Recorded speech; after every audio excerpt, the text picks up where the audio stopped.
Welcome, everyone.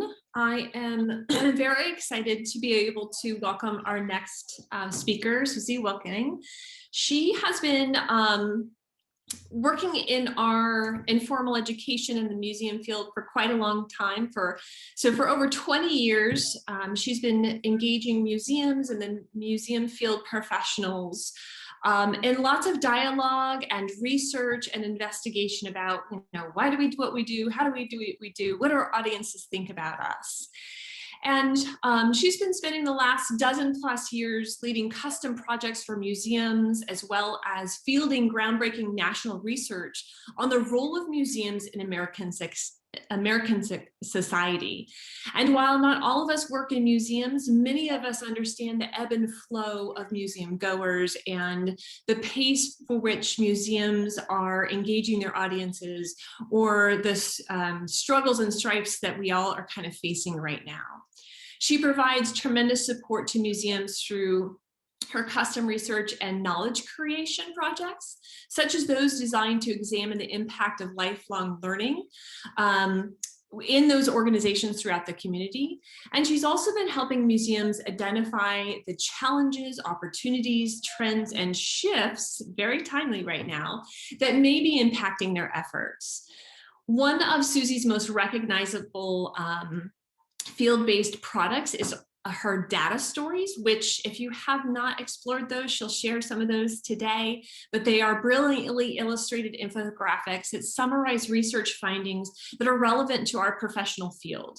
Some of my most favorite data stories are those involving the annual survey of museum goers, which explores bias, accessibility, and the purpose of learning. Many other stories are exploring things that are very timely for us, such as the impact of the pandemic and how that's influencing our museum goers, thinking of our spaces and places, their own involvement with our spaces and places, and the things that are important to them in these moments in time. She also explores topics such as empathy, curiosity, and social justice. And so it is my great pleasure to introduce Susie Wilkening and let her take the floor and introduce us to what she's been working on lately. And feel free, she's going to open up the floor to questions. You can type those into the chat box and we'll capture those as best we can. So Susie, the floor is yours. I'll turn off my microphone. Good morning, everyone, and thank you so much for inviting me here today. There is a lot on my mind because there's a lot that's been going on in the past year. And so as an audience researcher, I'm constantly trying to assess how societal shifts are affecting our visitors. And there have been some really big shifts this past year. There's been COVID, George Floyd, and shifting attitudes towards inclusion. There was an election. And then, thinking about science, and layering on top of all that, we have climate change and natural disasters are related to climate change. And that's not something I've looked at really carefully in my research, but there's certain things that we're going to talk about today that I think you can extend to thinking about how people think about science. But all of these things affect whether museum goers feel comfortable visiting museums, or even nationally, if museums are open to visit. They've only been open back here in Seattle for a couple of weeks. It also affects their attitudes as they approach the content you share. For example, do they perceive it as not inclusive? Or do they perceive it as too inclusive? So you could put on a layer of that. Are they receptive to what they're learning about science and climate change? Or are their attitudes affecting how they internalize that content, or vaccinations, or all these other topics that you're all wrestling with? It's a lot that's going on. So for today, primarily, I'm going to focus on inclusion.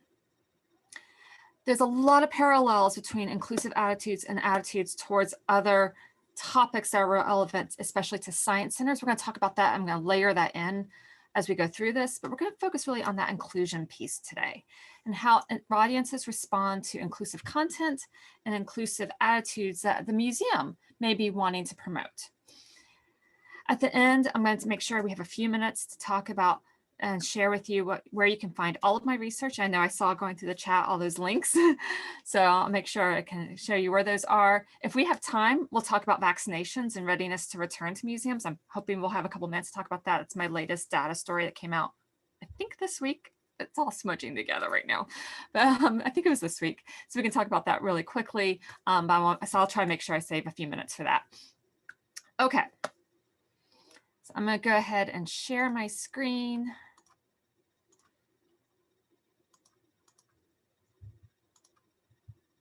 Okay, so not too far. There we go.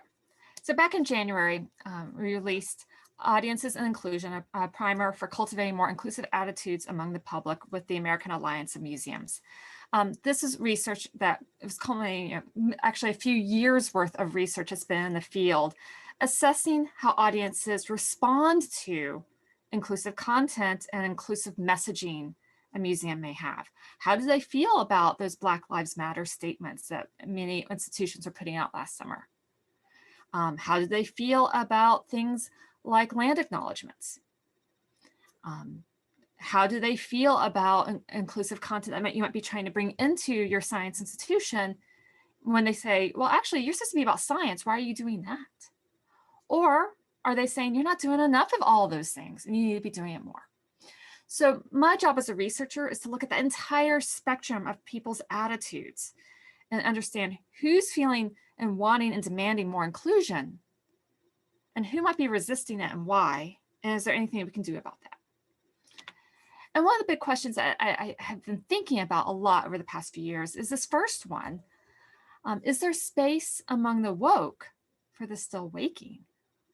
Where is that room for us as curiosity institutions to help expand the number of people who are still waking, to use that language? The second quote is something that's a little bit more history related, but I think it's also related, to how they might be approaching science as well. And we pick that up too in our annual survey. It's easy to imagine that whether a presentation is considered revisionist or revealing might differ substantially depending on the viewer's background and willingness to consider different viewpoints. We can get the same kind of thing from places like zoos and botanical gardens, where someone might be having this viewpoint of, I'm coming here to see animals, I am coming here to see beauty, and saying that's what for me might be revealing, is seeing these animals and this beauty, but then getting a little irritated perhaps if they see what they view as political messaging coming in about climate change or other things that are more scientific issues that are more politically loaded. So we kind of get these similar kinds of comments. Okay, so where is this all coming from? There have been a number of research projects. I'm not going to go into depth about methodology.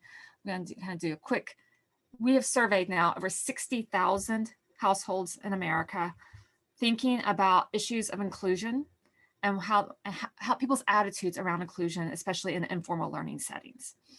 Our qualitative work has been with over 500 individuals participating in in-depth panels that take place over a period of weeks, and they kind of share deep thoughts and lots of feelings and lots of opinions about how they feel about certain issues. So that's, a lot of this has gone into this over the past few years.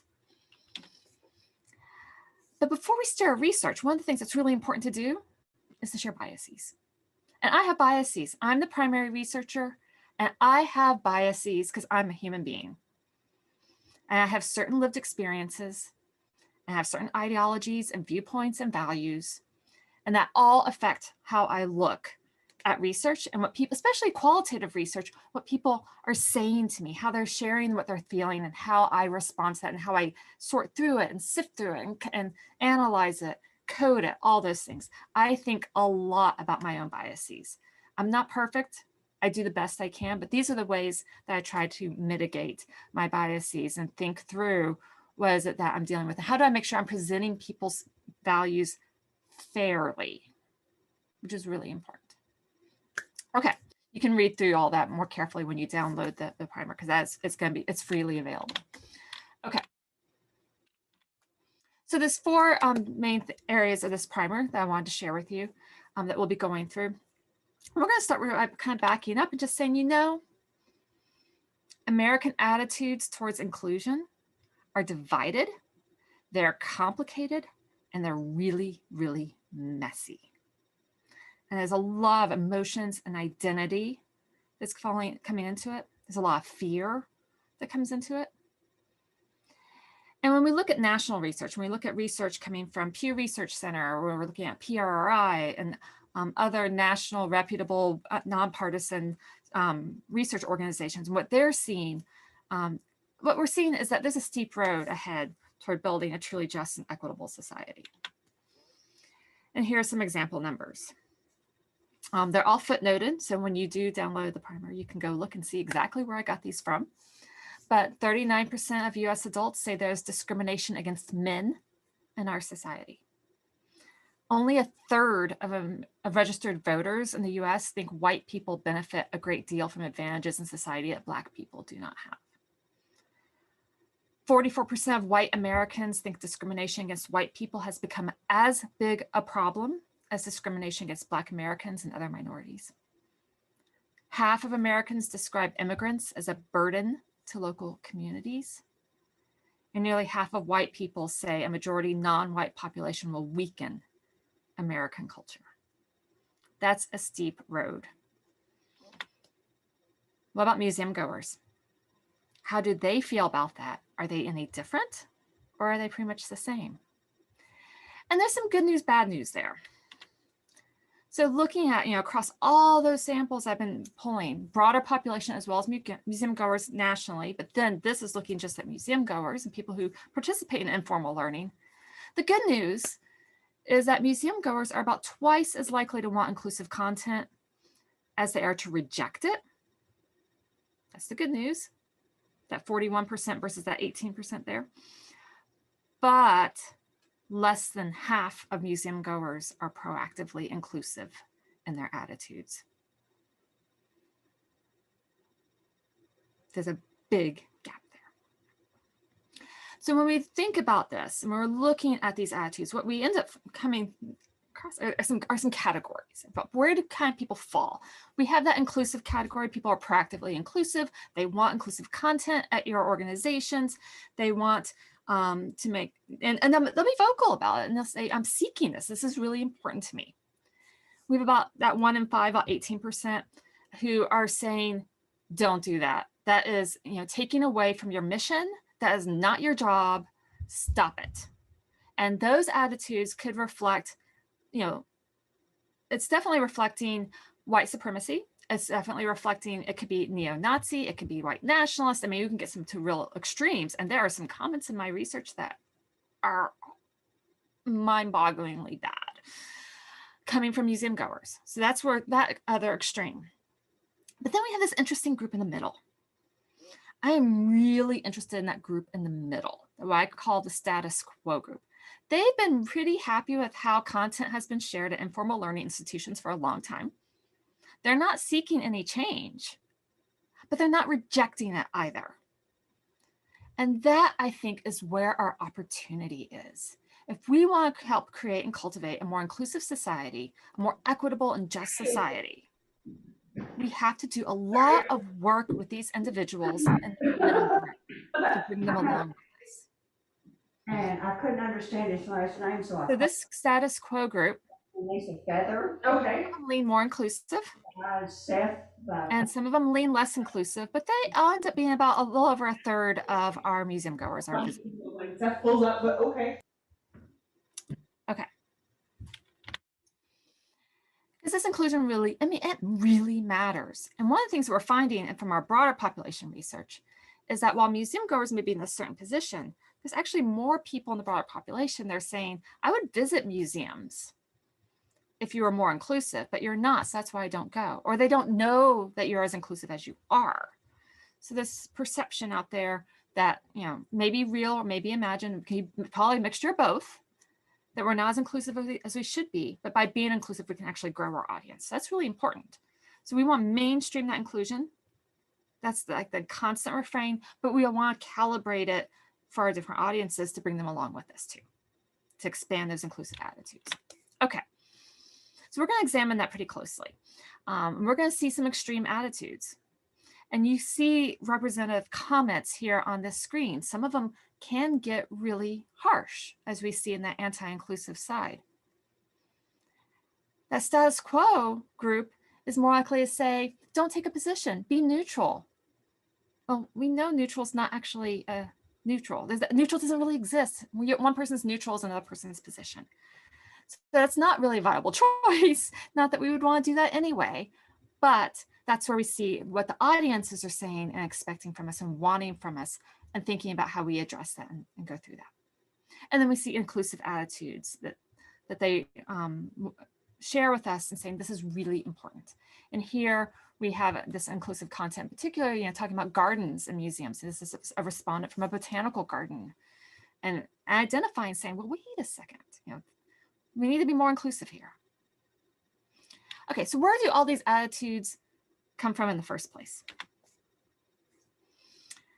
It's a lot of different influences. A lot of them come from our childhood, but they all build up throughout our lives, coming from our socioeconomic status, our ethnicity, our gender, our upbringing, our education, our religion, our race, our social network, and more. And all those influence where we fall on that inclusive spectrum that I've kind of mentioned a few times. We all end up being really unique and idiosyncratic in where our values are. And they can shift and change all the time. But we generally end up with this spectrum. And we're going to talk about and pick through this spectrum and think about how we end up talking about inclusive content based on this. At the extremes, we have a traditional cluster of values, attitudes, and beliefs. And then we have on the other end, what we call a neoteric cluster of values, attitudes, and beliefs. Between you and me, I would love to call this progressive, but that's such a politically loaded term that we ended up deciding we needed to pick out a new thesaurus word, totally is a thesaurus word, to identify as cluster so we wouldn't immediately get that response, oh, this is political. Turns out it is political. We'll talk about that in a minute, but we don't want to have that defense mechanism come up immediately. See, already we're calibrating, right? We don't want that defense mechanism to come up immediately for some people. We want them to be open to what we have to say. So we're thinking, we're calibrating already. Okay. So that traditional clustered. So these are values, attitudes, and beliefs that tend to cluster together. One of my big things, and you're going to hear me hammer this home in the next few slides, is that this is an overall generalization. You never take this generalization and apply it to an individual until you get to know that person. So keep that in mind. But generally, these values tend to go together. Politically and socially conservative, somewhat less engaged with museums and culture and formal learning, generally lower levels of engagement with the community and broader world. When it comes to inclusion, they tend to be a little bit more status quo or non-inclusive. Much more likely to say museums should be neutral and not take a position. They have a traditional, often celebratory approach to history and their own culture, pride in past, and in their own cultural heritage. We talk about, sometimes, especially my history museums, we talk about how they're blind patriots. America is the best country in the world, full stop. Overall, lower levels of curiosity, and demographically tend to be older, more likely to be male, and have lower levels of educational attainment. Now, this is a clustering of values.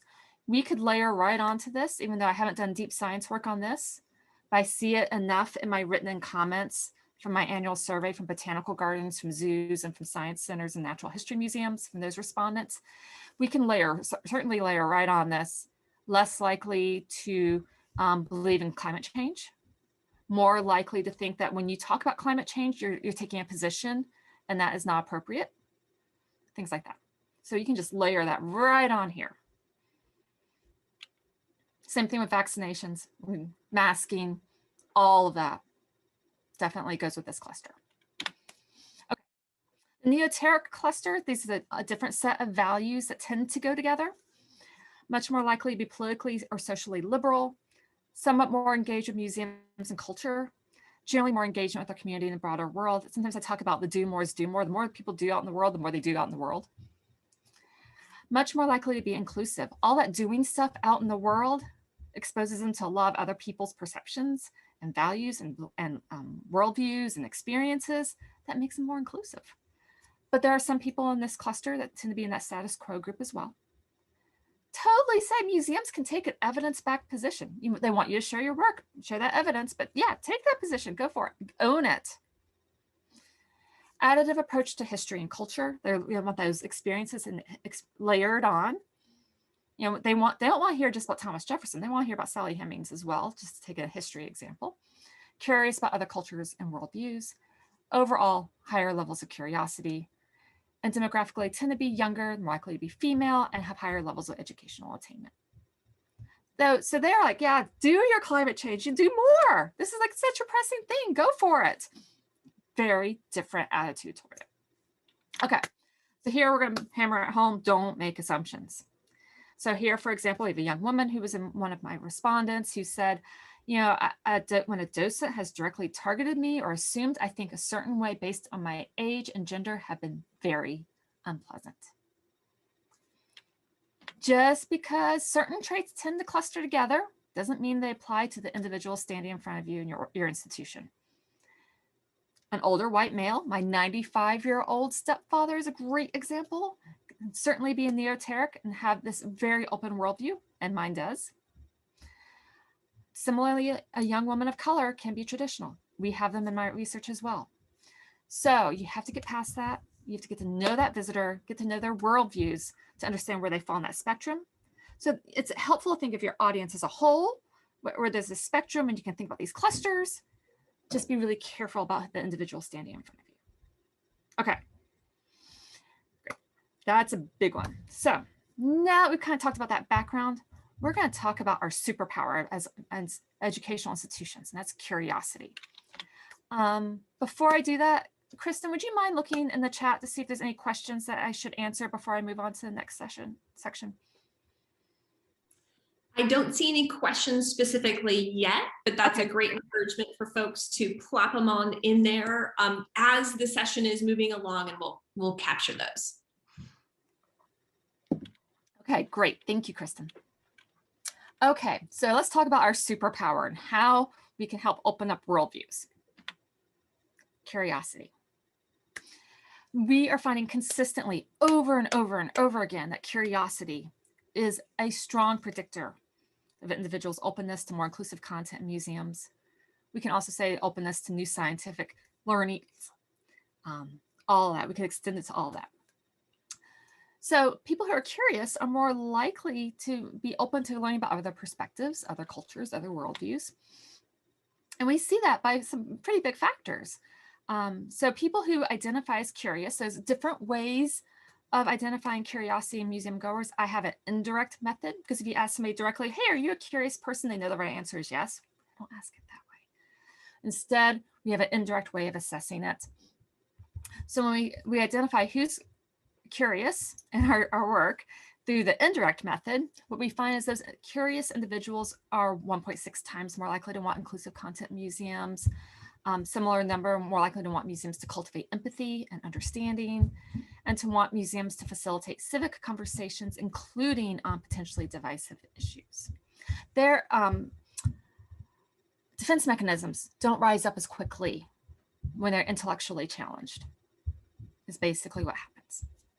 So let's talk about curiosity. And first, let's think about that childhood. I mean, so many things. Curiosity starts during childhood. And curious museum goers shared how important those childhood experiences were to cultivating their curious mindset and their open mind. It's really important that those adults who are around the child are passing down that curiosity to them. And they do that by modeling curious behaviors. So, as an adult, I'm in a household with 2 elementary age children. Like, one thing I do every morning to model my curious behavior is I read the newspaper, and we get a hard copy so they know exactly what I'm doing. That's like a great way of modeling curious behavior. And that's just one. I mean, my children are crazy. Anyway, but it's that kind of modeling that, some of it you're doing naturally as an adult, perhaps the children in your life. I do it with my nieces as well. My sister's not that curious. I have to make up for that. But it's who those adults are around them. How are they modeling curious behavior? How are they encouraging inquiry? How are they providing those resources to nurture curiosity? And then also, this one's a big one. How do they emotionally support their children's curiosity confidence? Because having confidence and curiosity and not knowing is a huge, huge gift.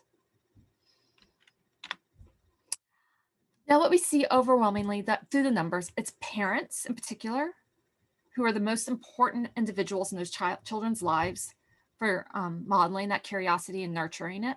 Now, it's not always parents. So we have people who are very curious who talk about how their parents were not that curious, but they had other individuals in their lives who think about that. So I think about that as an aunt.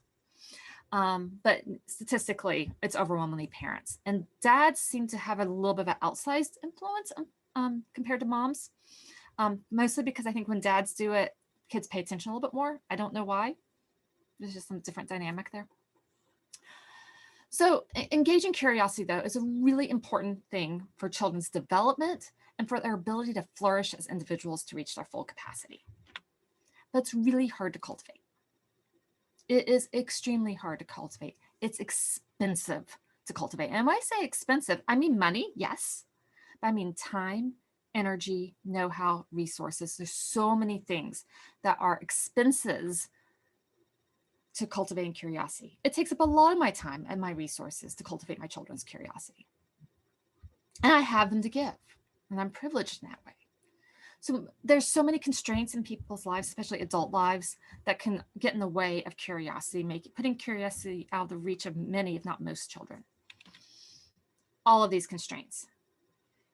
Mental energy of the parent or the caregiver, or the adult, the social network and what's acceptable and what's not in that social network, childhood upbringing, carrying over into the next generation, physical and health constraints, time, economic insecurity, systemic racism, physical energy, and others. There's all these things. And this is a slide I put together pre-pandemic. We can just throw in the pandemic on top of it as limiting our curiosity resources and having to be more creative. All those are constraints that affect children's curiosity. And because it's so hard to cultivate curiosity and it's expensive, as I said, it suggests that this curiosity gap actually promotes inequality and reinforces systemic racism and other societal challenges. When only affluent white children, or I'm saying that's a generalization, have the resources put in front of them to pursue their curiosity, that's a problem. It affects childhood development. When public health practitioners assess if children are flourishing, they're assessing curiosity, perseverance, and emotional control in particular. Only 40% of school-age children assessed at flourishing before the pandemic.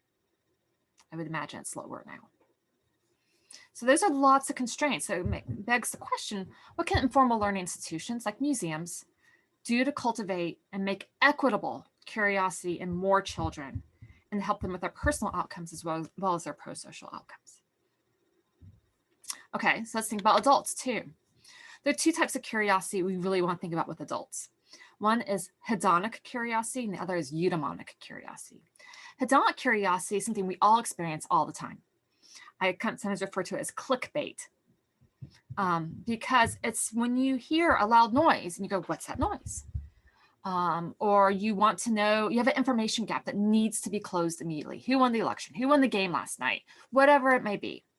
So hedonic curiosity is fleeting and transitory. Usually when we answer the question, then it's gone. And that's it. So a Google search can often end your hedonic curiosity. You find the answer.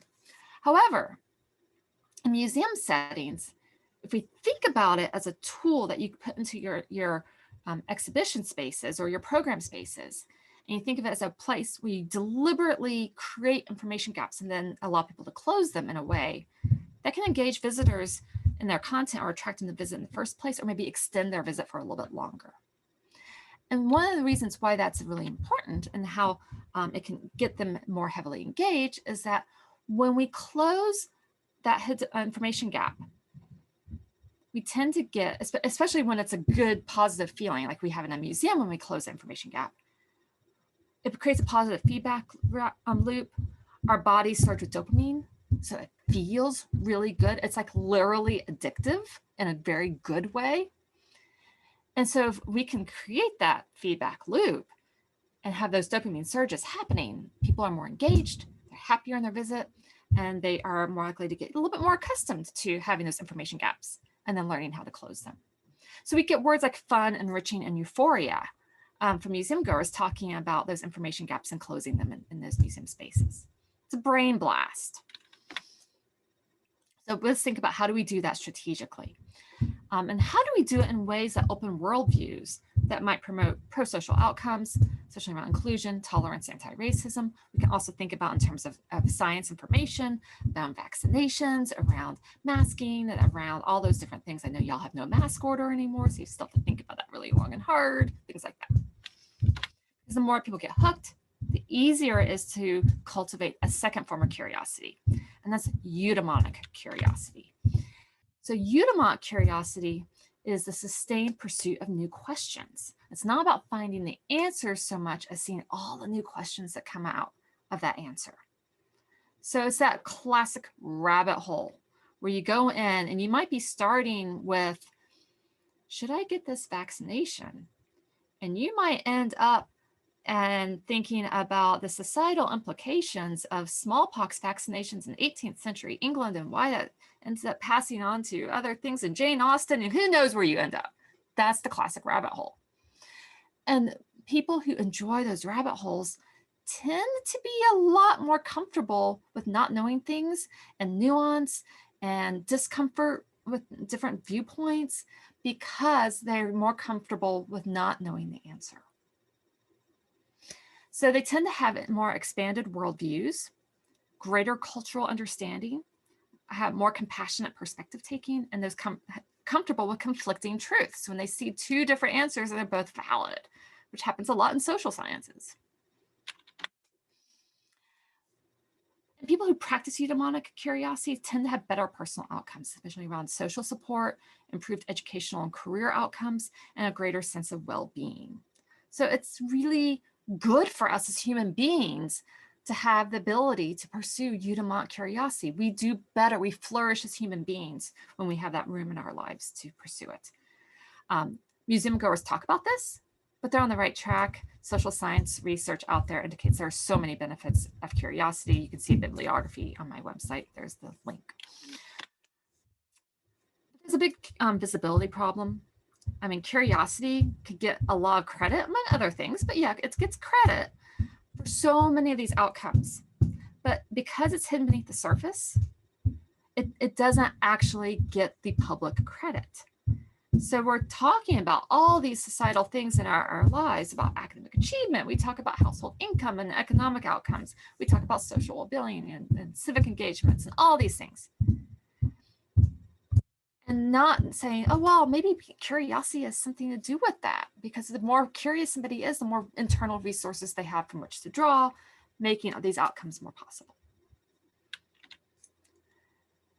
And we do see a connection between curiosity and empathy, which is really important when it comes to inclusion.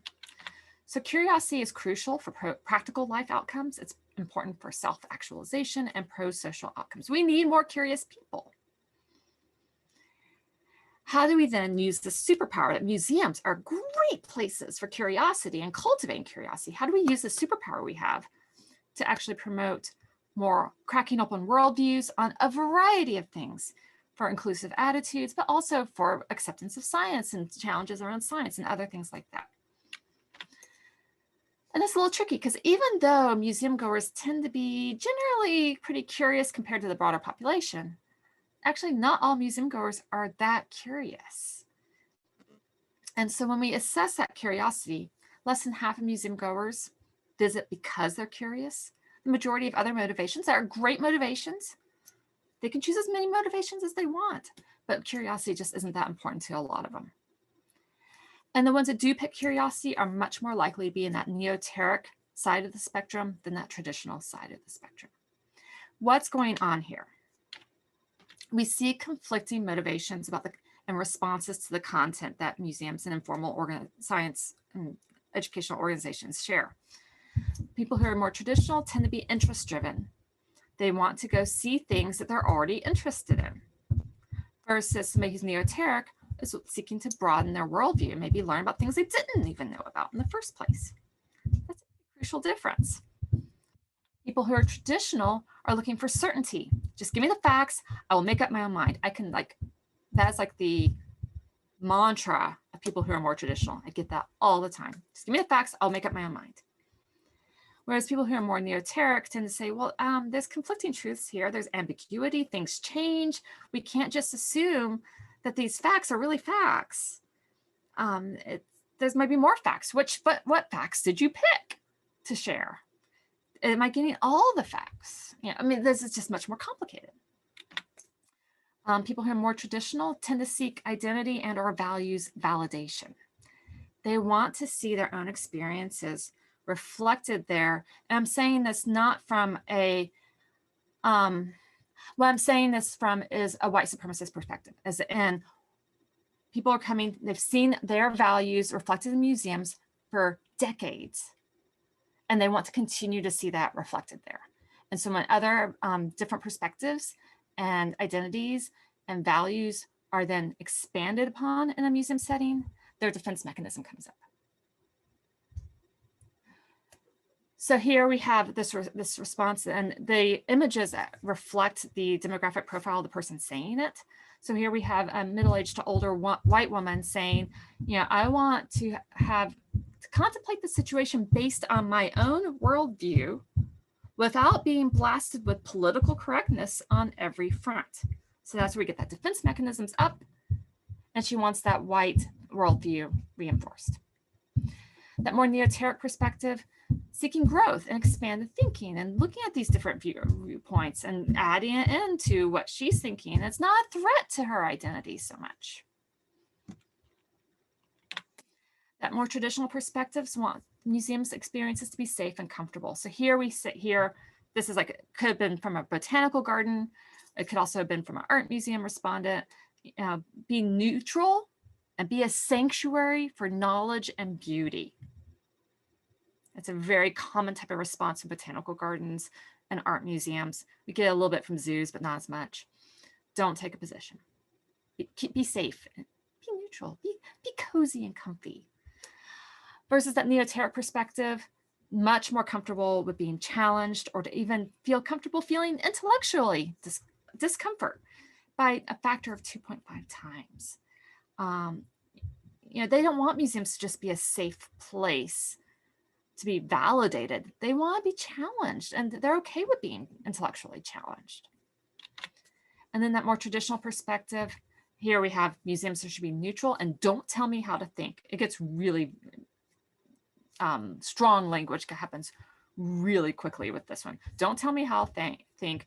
Don't force your opinion down my throat. It goes on and on. So here we have true facts, not facts, true facts in all caps, presented in a neutral position. Don't you dare tell me how to think. Versus that neoteric perspective is like, museums should take a position, and that neutral reinforces white heteronormative perspective. So we have, I'm bringing out these illustrative quotes. I have so many of these I could have picked from to just kind of give you that sense of how this tension is on many fronts over the content that you're sharing and how people are responding to that content and how those defense mechanisms rise up really quickly. What about that status quo group, that messy middle, that group that I'm really interested in? They're not seeking that inclusive content, but they're not rejecting it. I think that's our biggest opportunity. And so what, this primer is really thinking about that group, especially when we get to the 10 steps that we're going to get to in a few minutes, to help them think through, how do you present more inclusive content, or content that maybe they weren't expecting, in a way that they're more likely to internalize it. But what we end up having instead is that this curiosity gap has some seeking understanding and inclusion, and others looking for validation for their in-group. And it's reflected in the political polarization we see today. It is political. We see this nationally in research from Pew Research Center and PRRI, where we have big gaps between Republicans and Democrats on so many of these social issues. I don't use those terms in my research. When I ask political persuasion, I ask conservative or liberal. but I see the same gaps too. And there we go. So when it comes to museum goers, those who identify as liberal, over half tend to give responses that put them into an inclusive category. They say, you need to do this. This would make me more likely to visit. I expect this from museums. Only 14% of conservatives feel similarly. Almost 2 in 5 conservatives present anti-inclusive viewpoints in the research. You just stick with science. That's what your job is. Don't bring in this inclusive stuff. That's not important to what you do as science. That's the kind of comments they might make. And we do ask about that. You know, when it comes to visiting museums, should they stick with that or should they expand it to inclusion? And they do use words like what, you should talk about what's important, not this inclusive stuff. So that's another key word they use, important. As in the important stuff is white history. The important stuff is you just stick with the facts of science, and anything else is, you know, only as you shouldn't do it, or as long as you're not affecting the important stuff. So that's, look for that key word. You might start hearing this word now, you know, look for it and how people talk about your content. And, you know, the status quo groups are then going to shift back and forth. But one thing that's really important to remember here, and I mentioned earlier that I was going to hammer home, don't make assumptions. Because even though conservatives are much more likely to be in the anti-inclusive group, if you have a conservative board member or donor or visitor, they still could be in that 14% that want inclusive content. And even though it's less likely for a liberal to be anti-inclusive, look, there's still some there. So you can't make assumptions. You have to get to know that person still individually.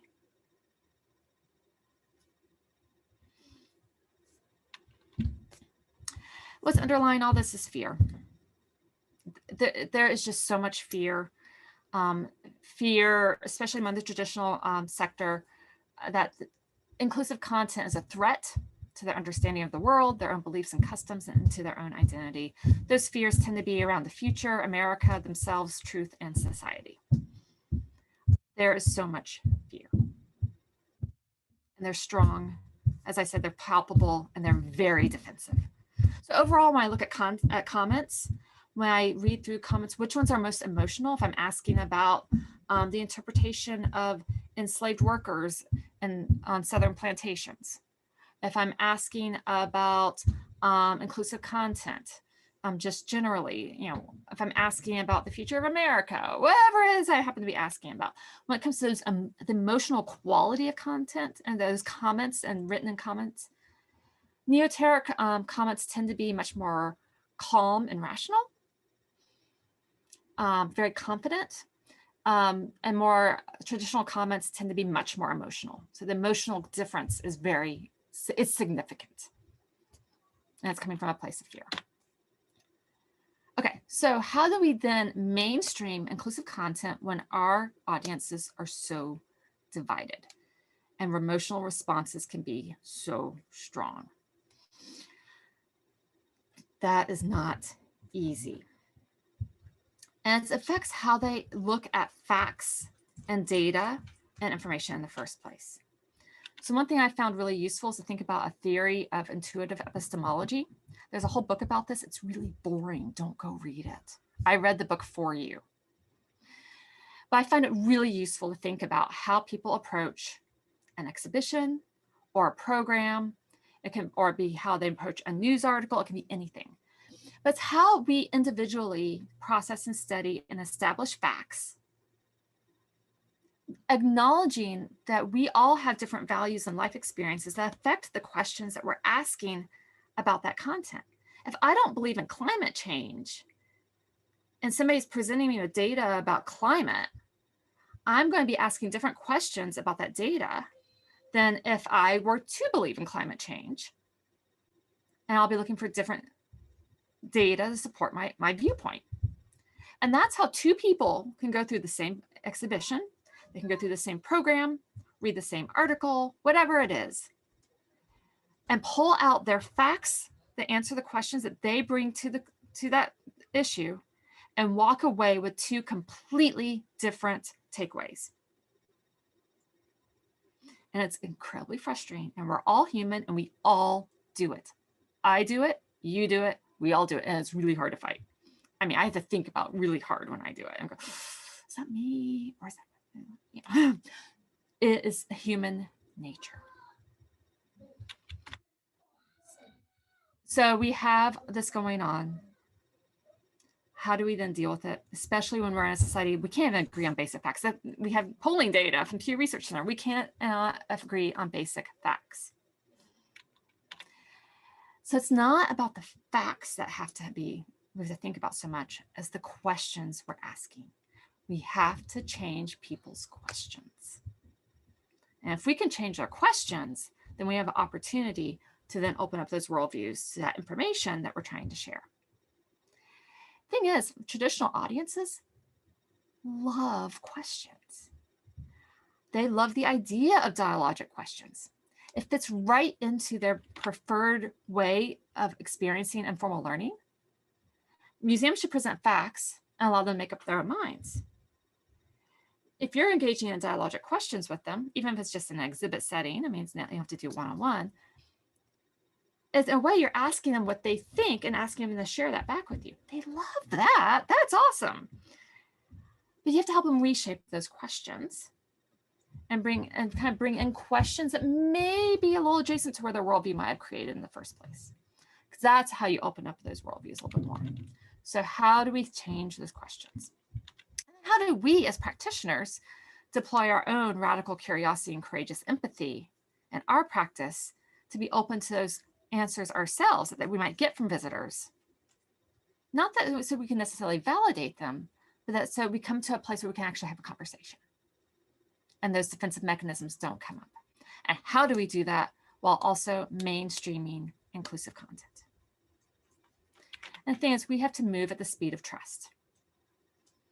And I see what time it is, so I'm going to kind of go quickly through to the end so that we can get this finished up. But one of the big things that we have to think about as we as practitioners in the field tend to be much more inclusive than where our audiences are and where the broader population is. So we have this gap and we have to address the gap. And it's on us to address that gap and help bring people more along on that pathway towards inclusion with us. Okay. So I want to get to the 10 steps. So we have a 10-step guide for inclusive practice. You could totally do this with science issues. Think about it the same way. Okay. Step 1, acknowledge your bias in the beginning and encourage your visitors to do likewise. So I had a bias statement at the front. I was really blatant about it, wasn't I? I was like, here are my biases. You don't have to be quite so blatant as I was, but you can. There is a place to say, we're all human beings and we're all bringing our own viewpoints to the subject. So we thought about this and this is what we did about it. And I'm going to ask you as our visitors to do the same. What I've found when I ask museum goers and the broader population, both in qualitative research, to think about their biases and identify their biases, is that they do. They're like, yeah, I do have biases. And in all of my research, I've only had, this is all qualitative, so it's a smaller group. I've only had one person who meditated on it and searched her heart and found she had no biases. And she was from the Neoteric sector. So we all have biases. Just put them out there. Okay, step 2. This is where psychology comes into play. Reinforce their aspirational identity as curious, open-minded, and or well-rounded individuals. You're a curious person, so you want to hear what other people have to say, right? Yes. You're open-minded. Museum goers tend to be well-rounded. So let's talk about this different perspective. Reinforcing that aspirational identity is really important because then it kind of people want to live up to it. And then they're more likely to have those behaviors a little bit more and to be more open to what you have to say. Spark curiosity. Thinking about hedonic curiosity and eudemonic curiosity, how do you create those positive feedback loops and help people enjoy the ride and not know where they're going to come out? And that it's okay to be comfortable with that not knowing, that lack of certainty. So think about that really deliberately. Engage in dialogic questions. Present them with questions that their worldviews may not have considered. And we find the phrase "consider this" is really effective. There's something about that phrase that just helps people go, okay, I'm gonna have to think about this, but it doesn't bring up that defense mechanism. So take that and run with it. If you come up with new phrases, let me know. But "consider this" tends to work pretty well. And then practice courageous empathy by being open to their answers, even if you don't like them. You're gonna learn from it. And then it's an iterative process. And the next time you might frame the question a little bit differently and see what happens. Okay, so now that they're curious, they're in that open mindset, right? They're curious, they're asking questions. That's when you start bringing them the data, the evidence, the facts for them to start looking at to answer those questions. And so that's when you give them those facts and give them all the facts. And what they tend to say is, give me all the facts. Okay, do it. And so it's those multiple perspectives and telling the truth, even when it changes our understanding. We have to trust those audiences with all of that. But they have to trust you. So that means that you have to share your work. Showing your work is really important. Footnote your exhibitions. If you have a program, say, if you want a list of resources we consulted in developing this program, this is where to find it. I don't care if no one goes to look at those resources. Doesn't matter. The fact that you are showing your work and putting it out there engenders trust and makes it less likely they're going to reject what you have to say.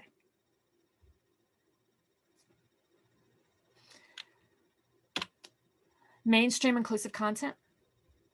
Just the more you mainstream it, the more that status quo group accepts it as mainstream.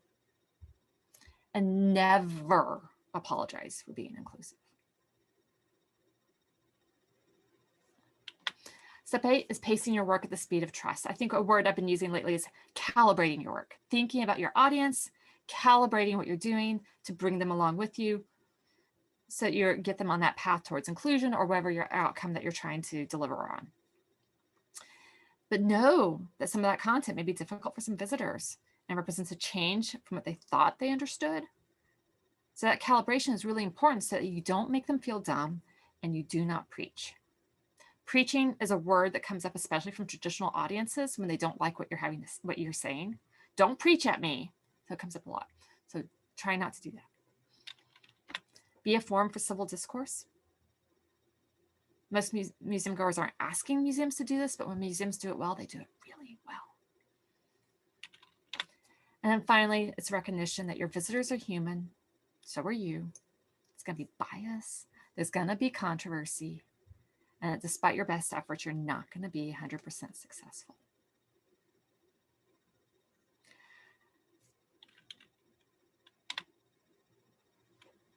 You can read all of these longer quotes when you download the primer, because this all matters. Here are my external sources, because I'm showing my work. And then let's see, what time is it? 10:55. Okay, really quickly. I am going to just show you, if you go to my website, wilkeningconsulting.com, go right here, free download of the primer. You can download it, you can print it, you can share it, I don't care. This will take you to AAM's website where you can see how you download it from there. Data stories, just so you know, if you click here on data stories, here are all the latest data stories. Actually, there's years worth of them. I've got to figure out a better sorting system for this, but for now, and the newest one is on vaccinations and re-entry. It only came out this week. We asked about how comfortable people are, how the vaccinations make them feel more comfortable about visiting museums. Those cocky vaccinated people, I have to say, oh my gosh. And also asking about the idea of proof of vaccination to enter spaces, getting a sense of that too. So you can go look up that. Okay. That was a lot. We have 4 minutes. Probably have maybe a little bit more of a wiggle room, but yes, about 4 or 5 minutes left. Okay. And we have some questions that were in the chat box. So if you're ready, I can read. I'm ready. Okay. So I'll just kind of grab a few because we don't have time for them all, but these two questions and comments were related. One question was related to the idea that a lot of museums are tapping into the data that shows that curiosity is powerful and we need to move towards making space, place, and investing capital in curiosity building and nurturing. But sometimes museums struggle to do that, or leadership doesn't push in that direction. So a question was, have you seen any examples from leadership and boards that show how they have been increasing the positive movement and taking action towards improving attitudes that are related to inclusivity, justice, and curiosity?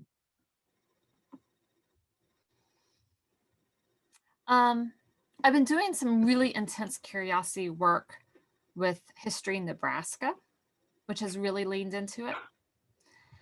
And I would say that's an example of an organization that, yes, it's coming from the leadership. It's a smaller organization, so it's a little harder to measure outcomes when you have really small samples. And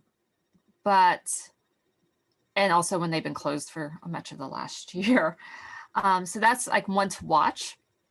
But it is what we started with, looking at their staff and thinking about, if we want to cultivate curiosity in the public, we actually need to start with the staff. And, it was a bureaucratic state agency, and there were bureaucratic state agency people working there, that stereotype.